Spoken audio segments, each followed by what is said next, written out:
Conquer mold chaos. What on earth does that mean? Mold is a symptom. So mold means that something else has happened first. If I have a cough or a cold, I have some underlying condition that is making my lungs cough. There is some cause of this happening. So mold is not the cause of anything going on. Mold is a symptom of something greater. What I encourage people when you listen to this or when you think about it, if you've discovered mold inside your building, inside your house, somewhere that mold is affecting you, you first have to come to the uncomfortable realization that perhaps you weren't maintaining something properly within your house. Perhaps within your building, you weren't as familiar as what you thought you were with all the inner workings of your building, of the plumbing, of the humidity, of cracks in the foundation, of leaks in a roof. Were you being mindful of all the different areas? And that's uncomfortable to talk about, but it's the truth. Mold happens for a reason. Mold just doesn't grow in houses, not in a house that's being well maintained and taken care of.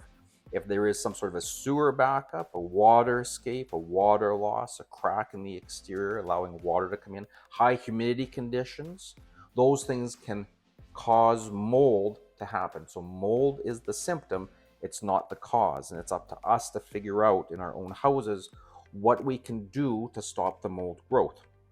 So let's separate the two concepts here. So you can hire a professional to come in and they can remove the mold. See the mold, test for mold, remove the mold, it's gone. That's only the second step. The first step should be what caused it to happen there in the first place. So it has to be investigated. And then that root cause has to be addressed. See, if we go into a house, say it has a leaky foundation, just one example, go into a house that has a leaky foundation, and we go and we take out all the moldy materials, but the foundation itself isn't addressed, what's going to happen? Over time, that mold is going to start to return because that's what caused it in the first place. Sewer backups and water escapes are a little bit easier to deal with because the cause is generally easily identifiable. Someone left a tap on, it overflowed, it affected the carpet, the flooring, the walls, the cabinets. Mold could start to grow if it's not dried out quickly, and sewer backups that can happen as well. So those causes can sometimes be addressed much more quickly. You can say this was a one-time event. The tap was left on. We will remember not to put on the tap next time. We'll make sure it's shut off every time. The sewer backed up because there's some tree roots in the sewer lines or some other obstruction. We're going to make sure to maintain the sewer lines on a regular basis. But if there's something else, continue to investigate. Now, mold is certainly something a person could attempt to tackle themselves. There's lots of research that you can find online through YouTube and other channels. Find all kinds of ways to combat mold yourself. Physical removal is almost always the best, and then fixing the root cause. Finding out what started the mold growth in the first place, preventing that from happening again, fixing that root cause, making sure the humidity is taken care of through proper ventilation, adding extra ventilation into your house. It's certainly something a homeowner, a business owner, any person that owns property could do. One of the biggest things, of course, is making sure of cross-contamination is eliminated.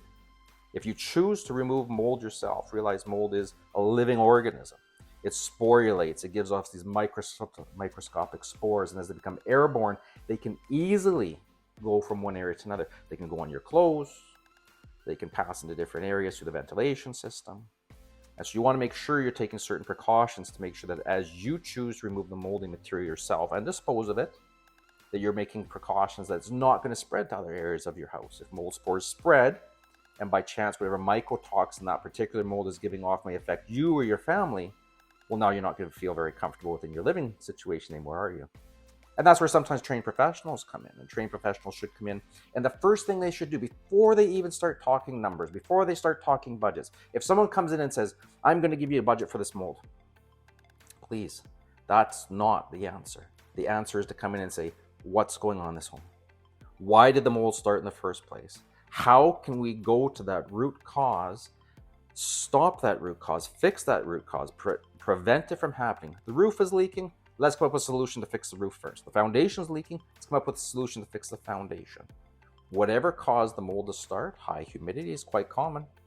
Whatever allowed it to start happening, the professional comes in and says, this is why the mold started growing in the first place.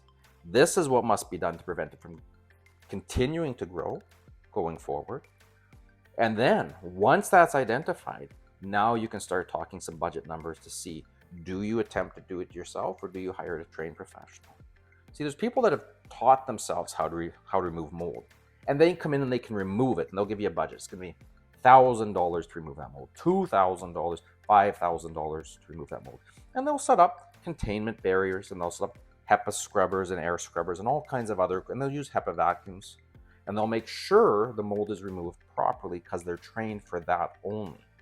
But if they can't tell you what the root cause of it was, and you proceed to repair anything or hire some reconstruction specialist, drywall or finished carpet or whatever, go and build your house back the way it was before, finish the inside, but no one's identified for you. Why did it start in the first place? You've wasted your time and your money because that mold's going to come back each and every time. So understand, mold happens for a reason. And do be honest with yourself. Why didn't I notice this before? What steps can I take to educate myself? Should I be examining my house more frequently? Should I be walking around the outside of my house? If I notice that the air seems very damp and very humid down here, what steps should I take now to prevent mold from happening in the future? If I'm always going into a bathroom and it's always very steamy and the grout is starting to be discolored and you're noticing odd funky smells going on, is your ventilation system working in there? Is the bathroom door being left open after a hot, steamy shower? All these different things that we start to think about. Then we come up with these formulas and game plans and strategies for a family to sit there and say, family, let's take some action now. We notice some dampness in this room. We notice that there's some leaky pipes over here underneath the vanity.